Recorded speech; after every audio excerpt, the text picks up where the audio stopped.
And what else? Another guy came up, and I was thinking about,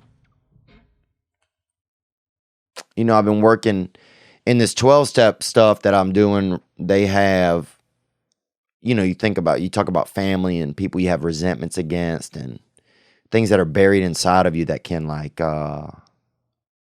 that can affect the way you behave daily, but you don't realize it. It's not like they're treasures, but you don't realize they're treasures at first.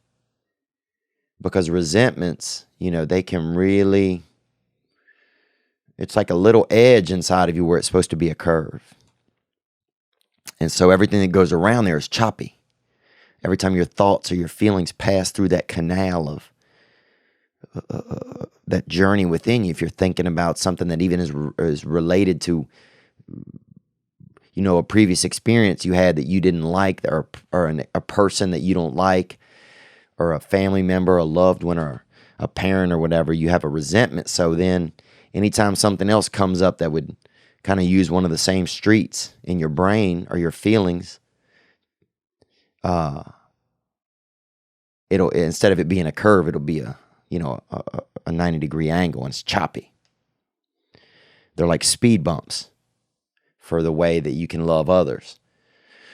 To me, anyway, I can't love people as well if I have these speed bumps in me. It makes kind of the highway of my heart. It's got a lot of. It's just you're gonna have really good insurance if you're gonna travel down it, because I got a lot of speed bumps on it. Resentments, anger, things, previous experiences that are rough, that make my road rough and make it rough for me to bring anybody down the road. And they had a young man that came after the show, and he said, hey, I really appreciate some of the stuff you talk about on the podcast when you get into like just talking about what you're feeling and stuff. My father was real old when I was born. You guys know that. My dad was born in 1910. And so I've been doing this work recently, just thinking about my dad and my relationship with him. And this young fella at the show said, hey, my dad was 61. And that got me thinking even more about my dad, and just kind of how, I always had, I love my dad. I'm grateful for him. But I've also always been a little bit angry at him. I didn't realize it. I was always angry because I didn't know him very well. I was 16 when he passed away, and he was 86. And, I was angry because I didn't know him, because he didn't know me. I kind of always... And then I realized that I really kind of judged my father. Like, I didn't realize it. I always thought that one of the reasons we didn't know each other very well was because of the age gap. But I really started to think back more on it, and one of the reasons also we didn't know each other very well was because I really judged him. I really judged him for being so old. Other kids would make fun of him, and then I kind of made fun of him. And I think sometimes I didn't even try to get to know him. Even though I was young, it wasn't my responsibility, really. It wasn't an ideal situation. But I didn't really try to get to know him. And I would make the excuse, well, he shouldn't have had a kid when he was that old, What was he thinking? Well, that's true. But if he doesn't have that, I don't exist. So there's validity there to that argument, but if I don't exist, but he gave me my existence, however way it happened. He really gave me the most important gift, which is my experience of the world. And I judged him so much, and kind of, that I didn't really get to know him. There were times he probably thought sometimes, wow, maybe my son doesn't he's not interested, or I think maybe I was afraid to get to know him because I knew he was going to pass away. So it was probably like safer to not get to know him, you know? But I remember I chose to joke around. I would always make, because other people started making fun of my dad because he was just so old, man. And so I would make fun of him, sometimes. Because it's all I could do. It's the only thing I could do to kind of survive was to also make fun of him. But in doing that, I didn't really honor him. I didn't really honor my relationship with him that much. I didn't, and I'm not really blaming myself. I'm not coming down hard on myself. I'm trying to get to a place where,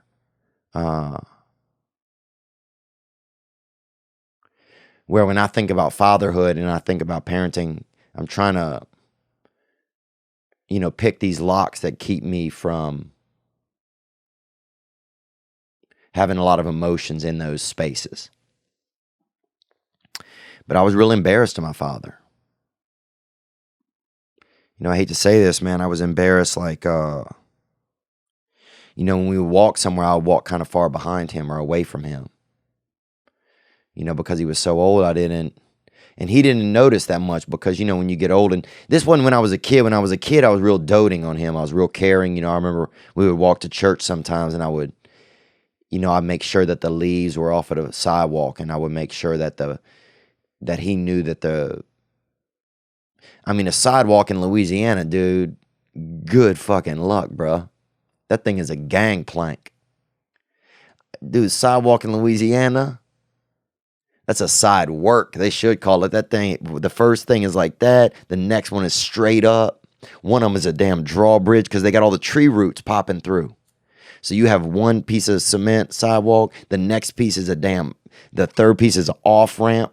Take you right over to Laplace, where Billy Conforto lived, R.I.P. The sidewalk in Louisiana, that thing is dangerous. Slip and fall, dude. Slip and fall all the way into the Lord's arms. That thing's killing senior citizens left and right. That's a side work, baby. There's no... And so I remember I'd make sure that my dad knew how the sidewalk was when we were young so that we could walk together, But then as he got older, I remember like we'd be somewhere and I would be, I'd walk away from him, or, I remember like,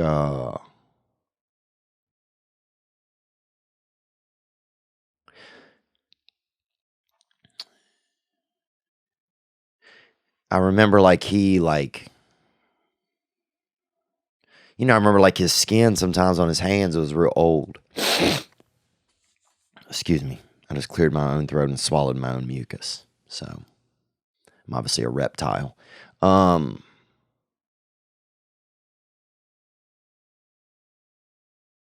I remember his skin on his hands was so old that sometimes, when I saw him, it would make me, like, I loved him and stuff, but it would make me kind of scared, or it would make me kind of sad sometimes, when he touched me because he wasn't the way that I wanted him to be, And I'm not sad because it's I don't think this is like my fault. I'm not, I don't want you to. I'm not like in this kind of woe is me space. I just, I want to be able to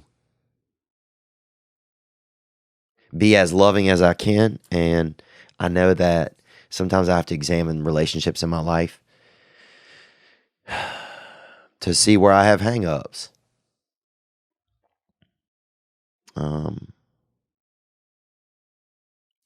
But yeah, I was just embarrassed of him, the way he's, because my dad was a handsome man, he had a lovely girlfriend, Miss Maggie, and she would make us she lived in a nice place, man. I remember when I went to her place, it was like the nicest apartment we'd ever been in. Big tall ceilings, man. You could have a whole nother fucking room in the ceiling. The ceiling was so high. I said, damn, just give me a hammock. I'll go live up there. Give me 4 hammocks. You know?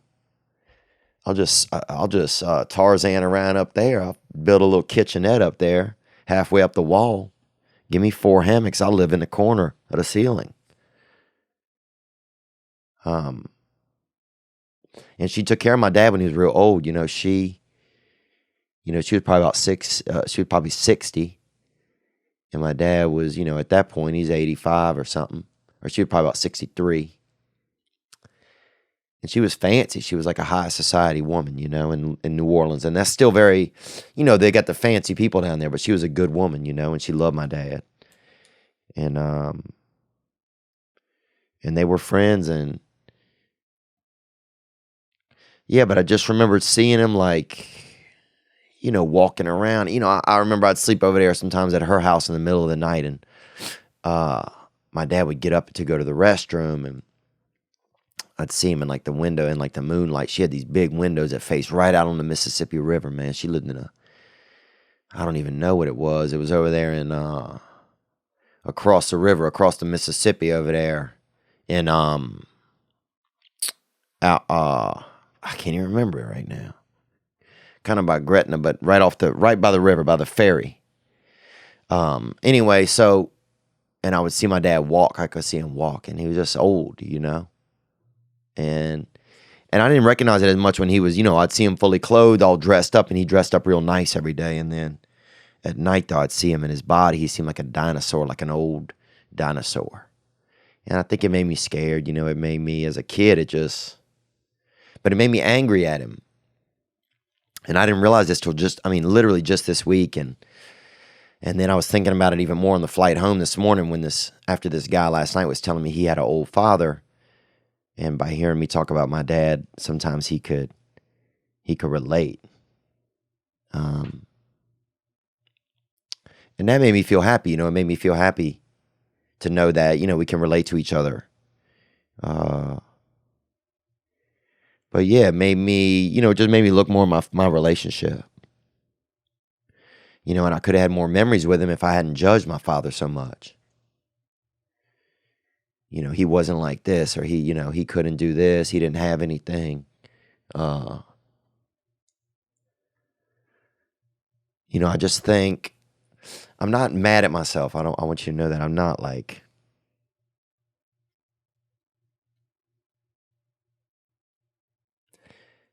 I think I could have been maybe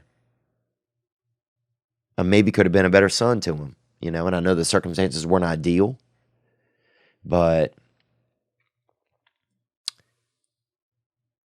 I just maybe could have been a better son to him sometimes, I could have had more pride. I wish somebody had taught me to have more pride in my family when I was young, because I didn't know. And then when other kids started making fun of, my situation in the world, like, I joined them and made fun of my situation as well, instead of having a sense of pride. Now that's where, my parents or the world or the scenario or whatever, that's where, my father he could have done a better job by helping me have a sense of pride in our family. And maybe he tried, and sometimes things just are the way they are. But I never realized that I was angry at my dad until I wrote down this resentment thing. It says I'm angry at my father, and then I have to write why I'm angry at him. So I have to really sit there and think. And I was angry at him because I didn't know him. I never got to know him. I know he loved to sit and drink coffee and speak in Spanish to his friends. I know he bought a Delta 88 off a black dude and had some speakers in it that were fucking ratchet. And he would just listen to talk radio with the loudest bass you've ever heard coming through the neighborhood. You never heard a man roll through the neighborhood with just the weather report. 60% chance of clouds. 40% chance of rain. I mean, dude, it was fucking crazy, man. And he liked to, go sleep in his car at the park a lot of times. And, but I was ashamed of him. I was ashamed of, I was ashamed of my father.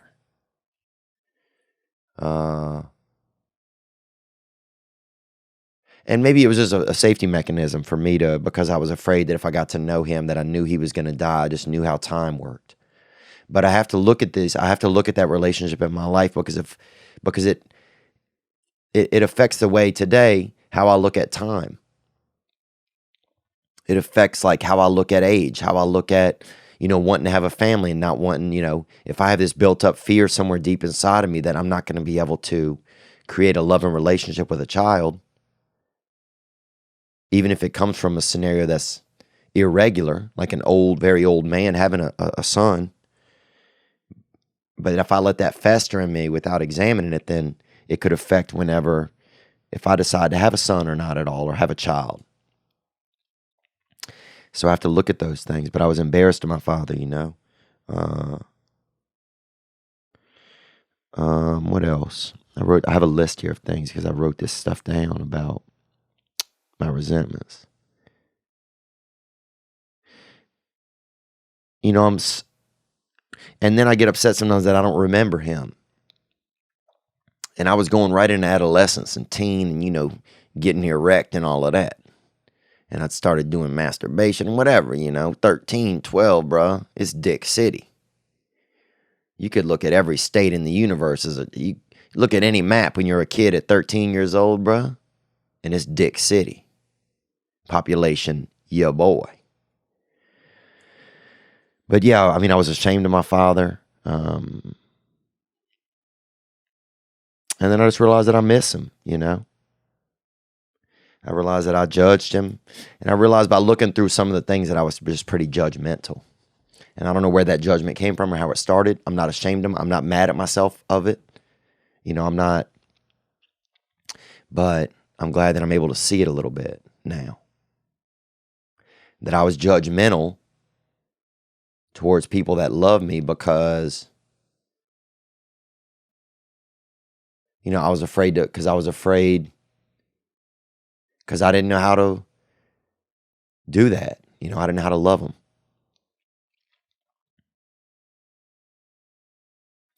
And by learning, here's the thing, by learning sure, my father had a bunch of faults. He shouldn't have had a kid at that age. I'm glad he did though. What do I mean he shouldn't have? I'm glad he did. If he didn't, I don't exist. So, but maybe he should have thought more about it. Maybe he did. I don't know. Maybe I know he thought he was going to live to like 100. He always say that. So he'd always like kind of guarantee me that. But I learned through doing this process, like why I'm angry at my father. I was ashamed of him. I was embarrassed of him. I can't apologize to him. I can't love him. He was selfish. I'm angry because our relationship wasn't what I wanted. I think that's one thing. From the get, I realized, our relationship, this isn't what I want out of a father-son relationship. So I'm not going to care about it that much, but.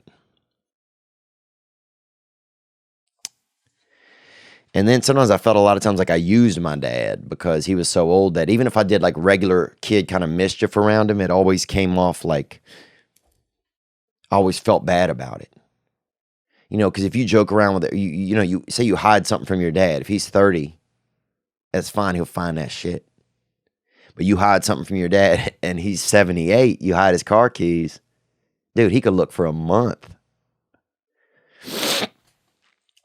So I think I developed this deep sense of like feeling bad about myself because I would do regular things a kid would do. But then I would see the effect that they would have on an older person, and then I would feel so bad about it because a kid's going to do those things no matter what. But then when you see that this old person can't deal with it, and then it makes you feel bad, So I think I developed this sense of like shame a lot that kind of lives in me. But I don't realize it unless I start to look at these relationships in my life. And so anyway, that's something that I'm learning to do, like in my 12 steps, you know. But anyway, let's get into some calls, man. But I just want to say thank you to the young man that shared what he was thinking the other night on stage, and you know, and then another couple came up there and they got engaged, man. And, oh man, she was so happy.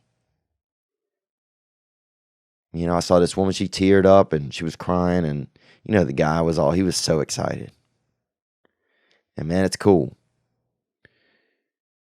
You know, I'm blessed, man. I am blessed to I'm blessed to be able to feel. I'm happy to be able to even feel things. I'm like, you know, what's beautiful for me right now is I get to still have a feeling about my father. You know, and it's so funny. As soon as I started making this list the other day and thinking about this stuff, immediately a lot more memories of my father came into me and in my brain in a more comfortable space. You know, a lot more things came into me where in the memories I was more loving of him now, even immediately, than I was like, you know, the meetings were softer. They had the memories were softer. They had more of a curve to them. It just wasn't such a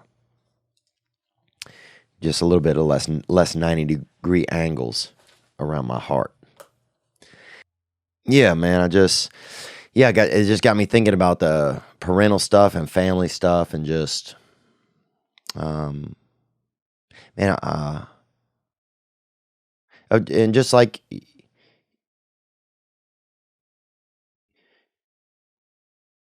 you know, just judgment, and how my judgment keeps me away from others. I can feel it sometimes, even still today. You know, I know I'm not doing good when I start getting real judgmental, because judgment keeps me away from you. It keeps me away from someone. Oh, look at them. Look at that. Oh, look, they're like that. Oh, they have that. Oh. Now, sometimes it works to inspire me. You know, I judge the rich. I judge the greedy. You know, and sometimes it works to inspire me. And I felt like those things were necessary. But I'm at a point in my life now where I'm able to look and see, okay, is this still serving me well? Or is this just a thing that's keeping me away from people? You know, and then it goes down to, well, why are you so afraid to have somebody care about you? Why are you so afraid to care about someone? Because the thing is, there's this trick. That's the devil out there making you believe that or feel that. That's Satan, baby. That's Lucifer, bruh. That's Lucifer, that darkness sniffer. And they think the whole life you think, oh, I'll just keep judging and keeping people at a distance. But guess what? There's this thing in the distance making you think, oh, that you win somehow, that I win somehow by doing that. I'm not saying you, I'm saying me. But then I get to the end of my life and I'll realize, you know what? I didn't win anything by doing that. That was a trick. And the only thing I won was being alone, or being less connected to others, you know? And not only did I miss out, could I miss out on caring about people, but I missed out on feeling probably a lot of the love that people had for me.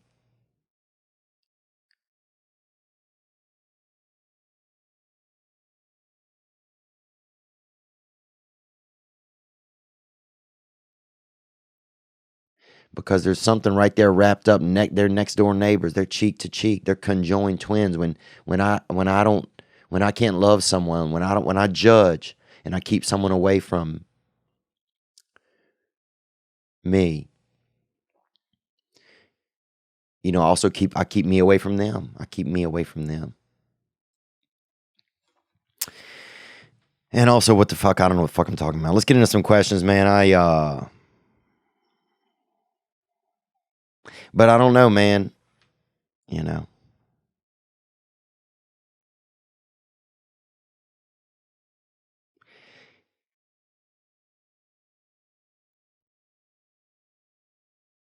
Yeah, and I'm not being hard on myself because, you know, I'm not saying woe is me, this or that.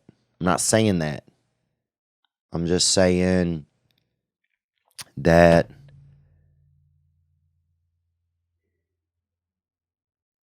I'm just saying, I know that there's, if I'm resentment about something, if I'm angry about something, I need to go look at why I'm angry about it.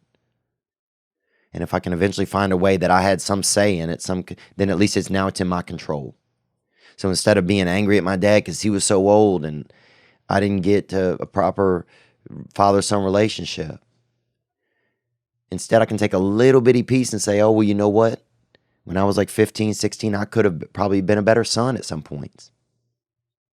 Then it puts a little bit of it on me. Now I can have ownership of it.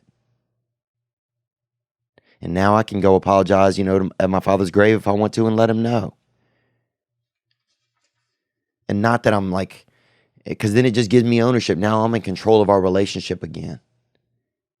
And now I can rebuild memories. And now I don't have that. Now there's no anger between us anymore.